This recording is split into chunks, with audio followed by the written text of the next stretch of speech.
Hey guys, welcome back to Murad and Run. Today we have Minnat with us, and today we will be recording right outside University of Toronto. Toronto, right? Yeah, Toronto. ठीक है. तो University of Toronto अभी भी इतने दिन हो गए, but अभी भी सही से नहीं निकल रहा. Toronto. It's Toronto. I think वापस जाने से पहले तो सीख ही जाएगा ये. ठीक है. It's University of Toronto. It was my dream college, Rotman specifically. And first of all, Minnat, sorry, can you introduce yourself? Hello guys, Namaste. I'm Minnat. I'm living in Canada since past 3 years and I moved here as a PR. तो अभी मैं यहाँ पे job कर रही हूँ एक financial services की कंपनी है उसमें. एंड या I love my new life in Canada. It's been 3 years, right? It's been 3 years and I've also applied for my citizenship. तो मैं बहुत जल्द कैनेडियन सिटीजन बन जाऊँगी, which Okay. I can't believe. That's great. चलो इस video में let's talk about the things which people ideally do not know about Canada. So if there are any such things, since in your past 3 years of experience, what are the things you felt like India में मुझे ये चीज़ नहीं पता थी that happens in Canada?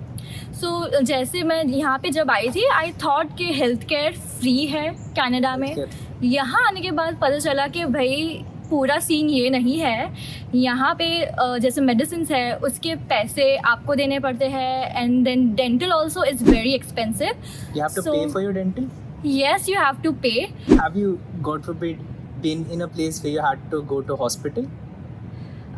मेरे को dentist के पास जाना पड़ा था रिसेंटली. तो कितने टाइम का वेट टाइम था? डेंटिस्ट की अपॉइंटमेंट तो मुझे मिल गई थी जल्दी. Also because I have a friend who is a pharmacist. उसके थ्रू मतलब यहाँ पे भी वो सिस्टम चलता है कि जान पहचान है तो चल जाता मतलब उनको पता है कि इस डेंटिस्ट के पास मतलब you know she can go. Okay ज़्यादा वेट टाइम नहीं है. He can you know tell me कि कहाँ पे जाना है. Okay. Anyway, so that's one. Healthcare, it's not entirely free. या it's not entirely free. Apart from that, any other thing which you felt like कि India में you didn't know? जैसे कि यहाँ पे शॉपिंग करने के लिए अगर जाए then whatever price you see on the tag is not the final price that you are paying. वहाँ पे सिर्फ 13% टैक्सेस आप ऐड कर लीजिए, वही प्राइस है जो आप पे करेंगे. But that's also true for living की places also. Because इंडिया में क्या होता है whenever you book a hotel, ये मेरे साथ भी हुआ था इंडिया में. whenever you book a hotel you see 1,000 rupees, उसमें बस कन्वीनियंस चार्जेस चढ़ते हैं 100 रुपये के, तो 1,100 इज़ व्हाट यू पे. यहाँ पे इट्स वेरी डिफरेंट. यहाँ पे 13% ये चढ़ता है, ऊपर से वो चढ़ता है, ये चढ़ता है, and finally it gets very expensive. That happened with me because मैंने भी booking.com पे ही देखा था. एंड में मुझे पता चला कि अच्छा टैक्सेस अब अलग से पे करने. सो या दैट्स ट्रू. अलग से चीज़ें भी प्राइस एंड चढ़ती है. Even for restaurants I would से वहाँ पे ग्रेचुटी करके मतलब चार्जेस यू हैव टू पे. कुछ रेस्टोरेंट्स में ऐसा होता है कि 6 or more people if you go to dine in you have to pay a percentage which is known as gratuity, which is over and above your bill and other taxes also. Gratuity का कुछ और मतलब नहीं होता था यार. मैं finance student, मुझे पता है ग्रेचुटी का मतलब क्या होता है. देखा आपने लापरवाही का नतीजा है. हाँ वो PF ग्रेचुटी इंडिया में होता था but this one is different. यहाँ पे इसका क्या मतलब होता है? Gratuity you have to pay if you are like a large group and going for a dine in. Okay. तो दूसरी बात मैं ये बताऊंगी कि जैसे ग्रॉस और नेट सैलरी का जो डिफरेंस है यहाँ पे बहुत ज़्यादा है. What is the difference between a gross salary? Uh, ये वैसे मैंने अकाउंटेंसी में पढ़ रखा है. ग्रॉस से पहले आते हैं, नेट है जो डिडक्शंस के बाद आते हैं. हाँ तो यहाँ पे डिडक्शंस होंगे जैसे EI का हो गया, CPP का हो गया, वो तो ऑल क्या of cheese that. Canadian pension plan that is CPP. जो आप रिटायर हो जाओगे उसके बाद गवर्नमेंट आपको देगी. आपकी सैलरी में से जो कटा हुआ पोर्शन है वो आपको वापस मिलेगा. बट नॉन कैनेडियन सिटीजन को भी पे करना है. हाँ या मतलब आप what यहाँ if- पे वर्क कर रहे हो तो फिर आपको उसमें से डिडक्ट होके ही आएगी salary. Okay, that's one. And इसके अलावा EI हो गया, EI क्या होता है? Employment insurance. Okay, insurance. ठीक है. मतलब इज इट फॉर एवरीवन या फिर जिसने EI पे किया है बस उसी के लिए? देखो यहाँ पे वंस यू स्टार्ट वर्किंग आपकी सैलरी में से डिडक्ट होगा ही है. EI ठीक है. हाँ हर किसी की सैलरी में से, डजेंट मैटर वो कैनेडियन है कि नहीं है. ओके. राइट. तो फिर अगर आपके पास जॉब नहीं रहती है तो आप EI अप्लाई के- कर सकते हो EI के लिए. Okay, that's interesting. सैलरीज के ग्रॉस और नेट में if you are making somewhere around 60,000 rupees, sorry $60,000, तो नेट कितना आएगा? So net would be around 45-46ish. तो अगर इतना? 60 हो गया 36 लाख रुपीस, मतलब कवर पे 36 लाख रुपीस लिखा है और नेट आएगा 45 इश, हाँ तो that is around 26-27 lakh rupees.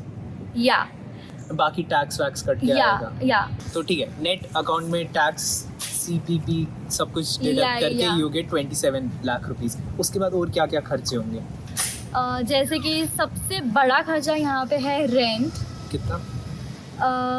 I would say around 900 to 1000 for a private room. तो मतलब $11,000 $10,000 लगा के चलते, तो यू हैड $35,000 $45,000, तो ये लेफ्ट विद $35,000 ना। ठीक, एक रेंट हो गया। उसके अलावा Grocery कितना? around 150 to 200. तो अगर 150 to 200 है, दैट इज समवेयर अराउंड $2,000, तो $35,000 था, $33,000 बच गया। नेक्स्ट, जैसे कि आपका ट्रांसपोर्टेशन का जो खर्चा है, कम्यूटेशन का, $3।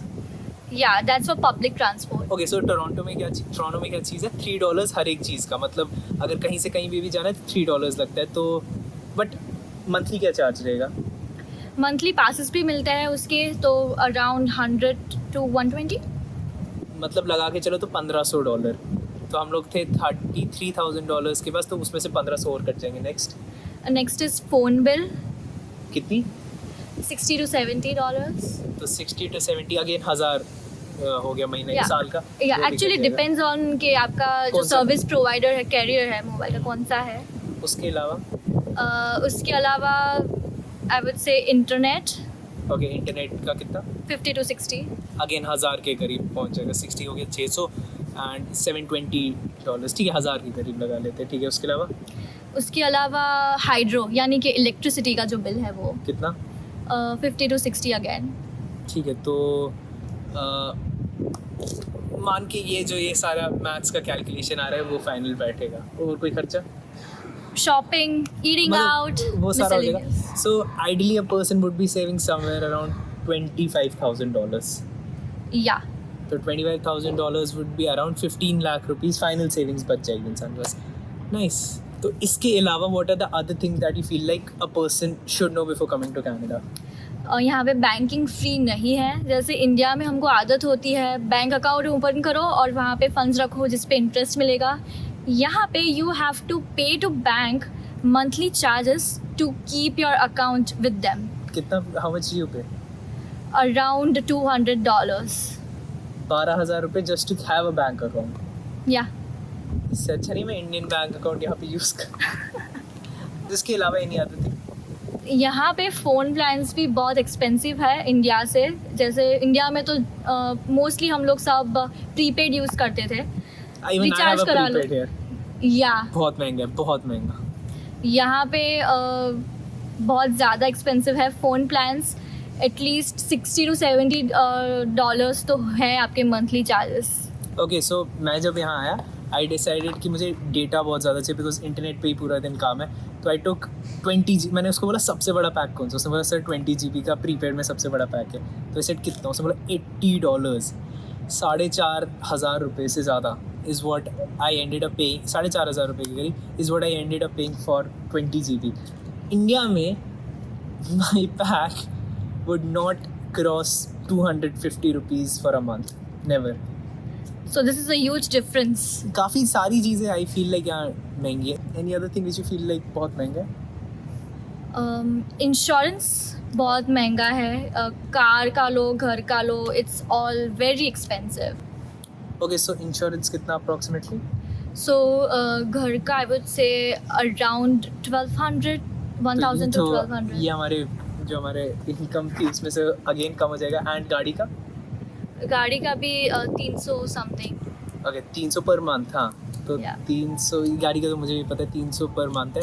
तो दैट्स अगेन 3,500 3,600 काफ़ी एक्सपेंसेस हैं। So is $60,000 a good salary है? I would say aim at higher salary. Obviously at higher salary. ज़्यादातर मैंने जिनकी भी अच्छी सैलरी सुनी है, बहुत ज़्यादा अच्छी, वो लोग सब IT प्रोफेशनल्स है। What about finance people? Since you're from finance domain, and ये क्वेश्चन मैंने ऑलरेडी पूछ रखे तो मुझे आंसर पता है. What about finance people? So finance, maybe I would say if you have designations like CPA, CFA, all of that, 100,000 would be a good target. मतलब उतनी तो होती है. So CPA, अच्छा CPA versus CFA. Since you are in this thing, CPA ज़्यादा better है या CFA ज़्यादा better है? What do you think? In terms of pay, I would say CFA. CFA? Yeah. Seriously? Yeah. पैसा ही पैसा होगा. अच्छा, if I am a CFA and I wish to come to Canada, how do I apply? Do I apply via jobs or do I first get a PR and then start applying? First get a PR. Directly भी कर सकते हो, लेकिन chances ज़्यादा कि आप PR करके यहाँ आओ तो आपको जॉब मिलेगी. As far as finance field is concern. एक मेजर प्रॉब्लम ये भी है कि PR में I was making my PR application, तो उसमें आई सॉ कि I needed a employer, Canadian employer. तो उसको कोई टैकल करने का तरीका? जैसे कि एक्सप्रेस एंट्री है, एक रूट है, one of the pathways for moving to Canada. उसमें you don't need to have a job before you move here. Oh अच्छा, हाँ. और प्रोविंशियल नॉमिनी प्रोग्राम्स भी है. उसमें भी you do not need someone to sponsor you? उसमें अलग अलग पाथवेज होते हैं PNP में, लेकिन उसमें पॉसिबल है without having an employer.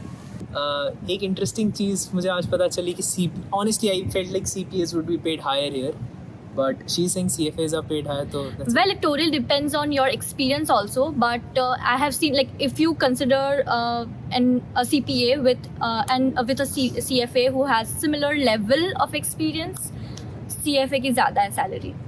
and Indian CA का कुछ recognition यहाँ पे?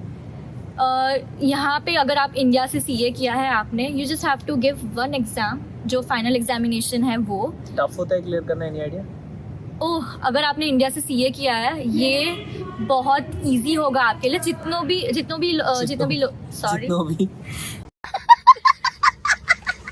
जितने भी लोगों ने किया है मेरे फ्रेंड्स में से, दे ऑल आर लाइक कि यहाँ पे CPA करना बहुत इजी है.